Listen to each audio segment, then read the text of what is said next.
மகாபாரதம். துரியோதனின் தங்கை துச்சலா. வியாசர் காந்தாரிக்கு அருள் செய்ய அவளும் கர்ப்பதி ஆனாள். 2 வருடங்கள் கர்ப்பத்தை தாங்க வேண்டியிருந்தது.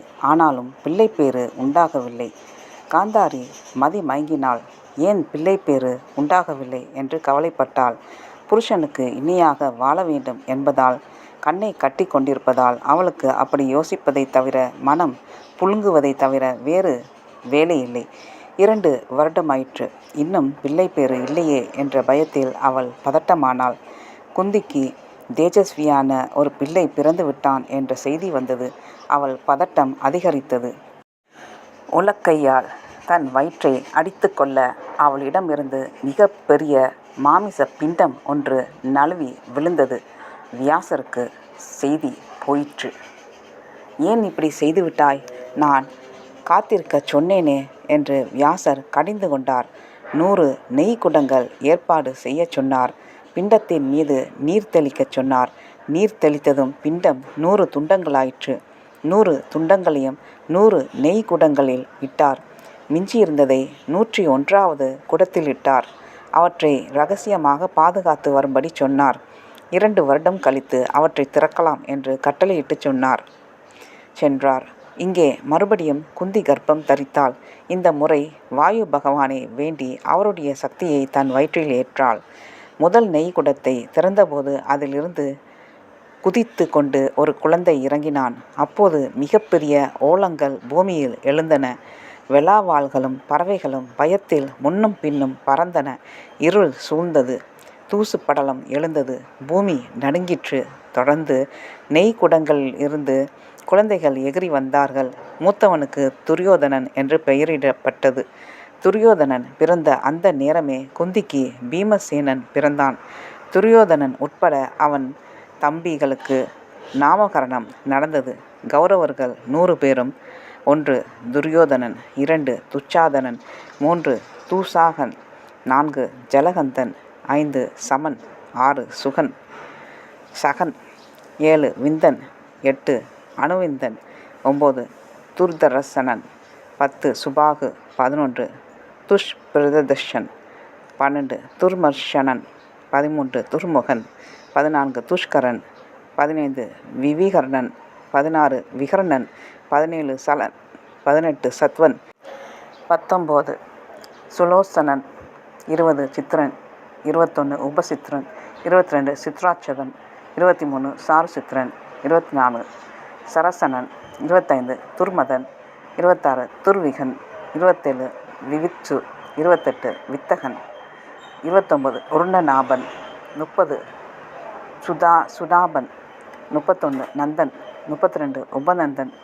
33 சித்ராபானன், 34 சித்திரபானன், 35 சித்திரவர்மன், 36 சுவர்மன், 37 துர்விமோசன், 38 மகாபாரு, 39 சித்திராங்கன், 40 சித்திரகுண்டாளன், 41 பிம்வேகன், 42 பிமுபகன், 43 பாலகி, 44 பாலவர்தன், 45 உக்ரயுதன், 46 சுசேனன், 47 குந்தாரதரன், 48 மகோதரன், 49 சித்ராயுதன், 50 நிஷாங்கி, 51 பஷி, 52 விருதகரன், 53 திரிதவர்மன், 54 திரிதர்ஷரன், 55 சோமகீர்த்தி, 56 அனுதரன், 57 திரிதந்தன், 58 ஜுராசங்கன், 59 சத்யசந்தன், 60 சதஸ், 61 சுவாகன், 62 உத்ரசரவன், 63 உக்ரநேசன்,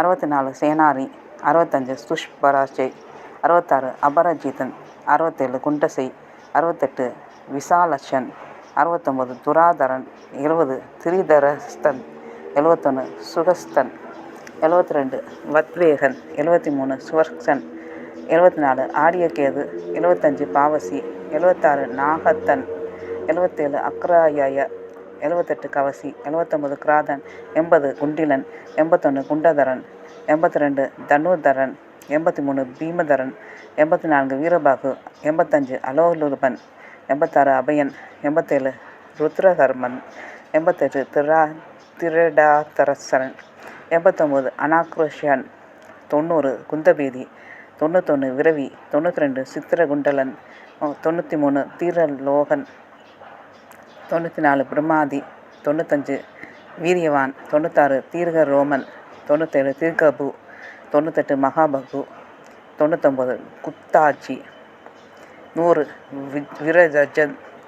இந்த வரிசைப்படி இந்த பெயர்களோடு அஸ்தினாபுரத்தில் சுகமாக வளர்ந்து வந்தார்கள்.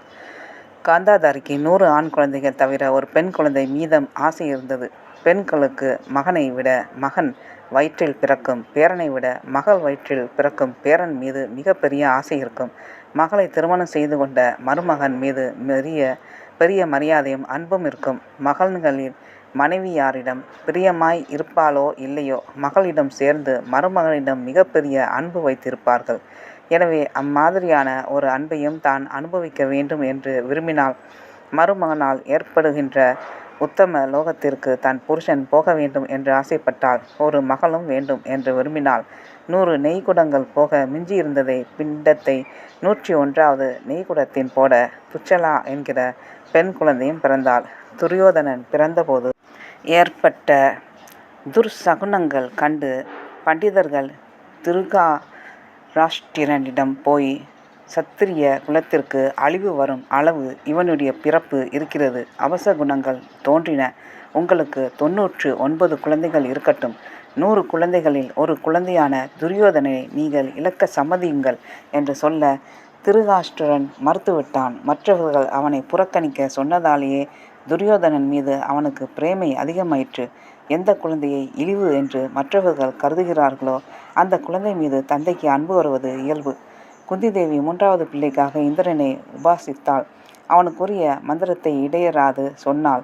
மறுபடியும் கர்ப்பம் தரித்தாள். உத்தமமான வேளையில் நல்ல சகுனங்களோடு கூடிய நாளிகையில் அவளுக்கு 3வது குழந்தை பிறந்தான். அவனுக்கு அர்ஜுனன் என பெயர் உண்டாயிற்று. அர்ஜுனன் பேரழகனாக திகழ்ந்தான். அவனை சுற்றி கந்தவர்களும் அப்சரங்களும் ஓயாது கீதம் இசைந்தார்கள். அவன் ஆடி ஓடு போது உறங்கும் போதும் அவனுக்கு துணையாக இருந்தார்கள். அவனுக்கு வேடிக்கை காட்டி கொண்டிருந்தார்கள்.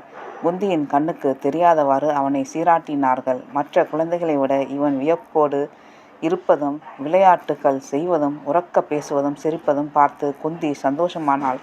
பாண்டு மன்னரே, இதற்கு மேலும் குழந்தைகள் பெற்றுக்கொள்ள என்னை கட்டளையிடாதீர்கள். ஒன்றுக்கு 3 குழந்தைகள் பெற்றுவிட்டேன். உங்கள் வம்சம் வளரும், இது போதும் என்று தன்னுடைய எண்ணத்தை எடுத்துரைத்தாள். பாண்டு மன்னர் தனியாக இருந்தபோது மாத்ரி அவருக்கு அருகே வந்தாள்.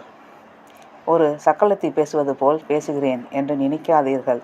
மூத்தால் 3 குழந்தைகள் பெற்றுவிட இளையால் நான் வெறுமே உட்கார்ந்திருப்பது எனக்கு வேதனையாக இருக்கிறது.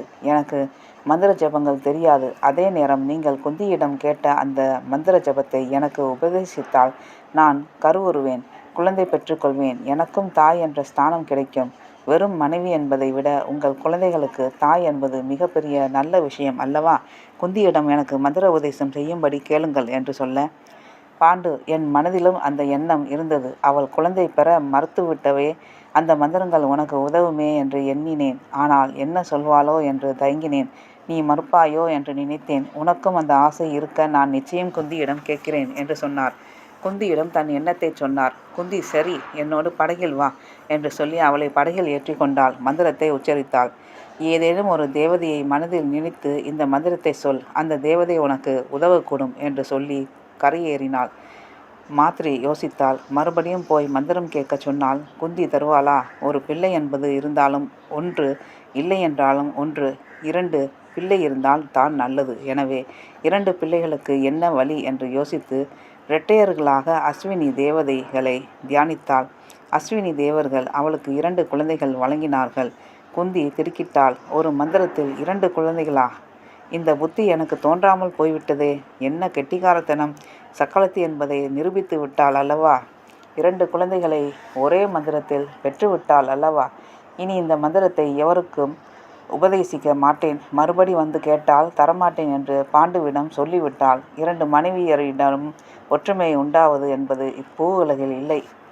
தாய்கள் 2 பேரும் மெல்லிய பூசலோடு இருந்தாலும் அந்த 5 குழந்தைகளும் ஒருவர் மீது ஒருவர் மிகுந்த காதலோடும் பிரேமையோடும் அந்த வனத்திலே வளர்ந்தார்கள். பல முனிவர்களுடைய ஆசியால் ஒளிர்வு பெற்றார்கள். இளம் வயதில் இமயமலை காடுகளில் ரிஷிகளுக்கு நடுவே அந்த குழந்தைகள் வளர்ந்தார்கள். முனிவர்களுடைய திருஷ்டிகள் அவர்கள் மீது பலமாக படிந்தன. முனிவர்களின் தொடலும் உச்சி முகரலும் அவர்களுக்கு பலம் ஏற்றின. குழந்தைகள் ரிஷிகளை தயக்கமின்றி ஆலிங்கனம் செய்து கொண்டார்கள். கால்களை கட்டி கொண்டார்கள். அந்த முனிவர்களின் கால் தூசுகளை முகத்தில் துடைத்து கொண்டார்கள். இவையெல்லாம் அந்த குழந்தைகள் பலம் பெற செய்தன. பாண்டுவை பற்றி கவலைப்பட்டு கொண்டிருந்த துவாரகை மன்னர் வசுதேவர் பாண்டுவிற்கு குழந்தைகள் பிறந்ததை கேட்டதும் மிகுந்த சந்தோஷமடைந்தார். பல புரோகிதர்களையும் பசுக்களையும் ஆடை ஆபரணங்களையும் குழந்தைகளுக்கு அனுப்பினார். அந்த புரோகிதர்கள் அந்த குழந்தைகளுக்கு யங்யோ பவிதாரணம் செய்தார்கள். பசுக்களின் மூலம் கிடைக்கும் உணவுகளையும் அளித்து சிறந்த ஆடை ஆபரணங்களை வைத்து அவர்களுக்கு அலங்காரம் செய்தார்கள். காட்டுவாசிகள் என தெரிந்த அந்த குழந்தைகள் அந்த ஆபரணங்களால் வைதீக காரியங்களால் அசர குமாரர்கள் போல் மிளிர்ந்தார்கள். சர்யாதி வம்சத்தில் பிறந்த பிருஷுத் என்கிற சுகர் என்பவர் அந்த குழந்தைகளுக்கு முதல் ஆசானாக திகழ்ந்தார். ஆயுதங்களை தயாரித்து கொடுத்தார். அவர்களுக்கு அதை எப்படி பிரயோகம் செய்வது என்பதை உபதேசித்தார்.